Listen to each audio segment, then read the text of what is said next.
ओम नमो भगवते वासुदेवाय।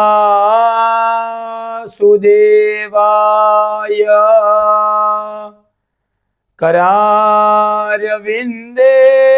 न पदारविंदम मुखारविंदे विनवेशयन्तम्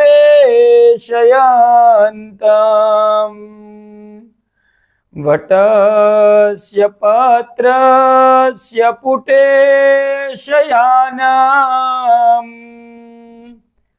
बालं मुकुन्दं मनसा स्मरामि। कलयुग सबसे श्रेष्ठ युग है। 4 युगों में सतयुग, त्रेता और द्वापर, इन 4 युगों में सबसे श्रेष्ठ युग कलयुग है, ऐसा श्रीमद् भागवत महापुराण में वर्णन है। कलयुग के बहुत सारे दोष भी बताए गए हैं।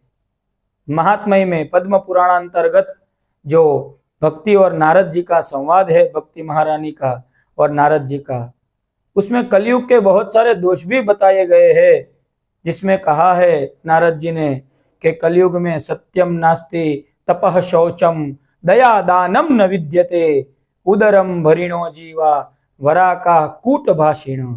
सत्यम नास्ति, कलयुग में सत्य नहीं है। तपः दानम, दया दान तप आदि कुछ नहीं है।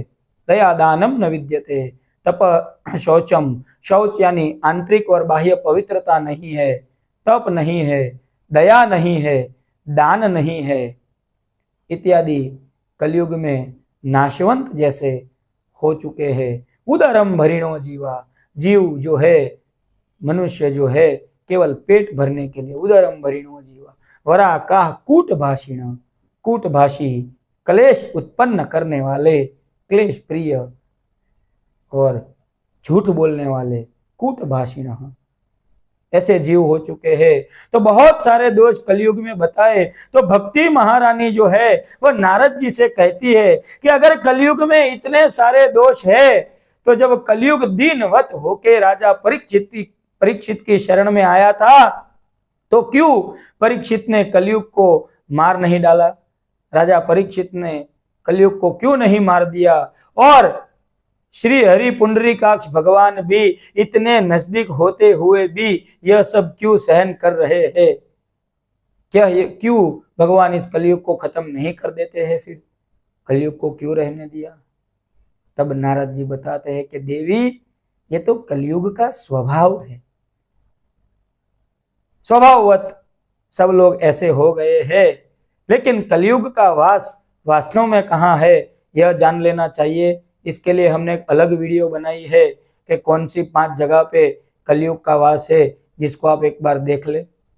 और बताया है कि पुंडरीकाक्ष भगवान इतने नजदीक होने के बावजूद भी इन चीजों को क्यों सह रहे हैं? तो देवी ध्यान से सुनिए, कलयुग सबसे श्रेष्ठ युग है। क्यों? क्योंकि कहा है श्रीमद् भागवत महापुराण के अंतर्गत, यत् फलम नास्ति तपसा न योगे न समाधिना तत्फलम लभते सम्यक कलो केशव कीर्तनात्। यत् फलम नास्ति तपसा, सतयुग में तप करने से जो फल मिलता था, त्रेता युग में योग करने से, द्वापर में समाधि से, बड़े बड़े यज्ञ यज्ञादि से, इन 3 युगों में जो फल मिलते थे, वह कलयुग में केवल तत्फलम लभते सम्यक कलो केशव कीर्तनात्। साफ साफ श्रीमद् भागवत महापुराण में लिखा है, कलो केशव, कलयुग में केवल कीर्तन मात्र से यह सब फल मिल जाते हैं। तो कलयुग में जो भगवान का कीर्तन करता है, भगवान की कथा करता है, वह भक्तिमयी है। तो कलयुग में हजारों दोष होने के बावजूद भी सबसे बड़ा गुण यह है कि केवल भगवान में श्रद्धा होने से उनकी कथा कीर्तन से मुक्ति हो सकती है। तो हजारों दोष होने के बावजूद भी इतना बड़ा गुण देखा तो परीक्षित ने कलयुग को नहीं मारा। कलयुग के जीवों के कल्याण के लिए कलयुग को रहने दिया कि भगवान भी केवल 7 दिन श्रीमद् भागवत की कथा महापुराण के श्रवण मात्र से मुक्ति की प्राप्ति हो सकती है। तो इससे बड़ा कलयुग का प्रभाव और क्या हो सकता है।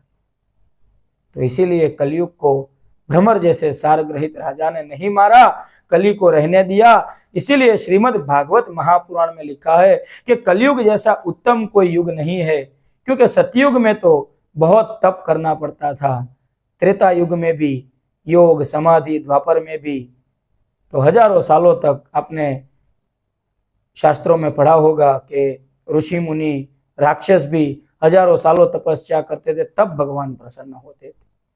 लेकिन कलो केशव कीर्तनात्, तो कलयुग में केशव के कीर्तन से, श्रीमद् भागवत महापुराण के कीर्तन से, कथा सत्संग से व्यक्ति को भक्ति की प्राप्ति होती है और मुक्ति मिलती है। तो कलयुग बहुत ही उत्तम युग है, कलयुग जैसा कोई उत्तम युग नहीं है। इसमें श्री हरि की भक्ति करे, भक्तिमय बने, श्रीमद् भागवत महापुराण के शरण ले। नमो नमः।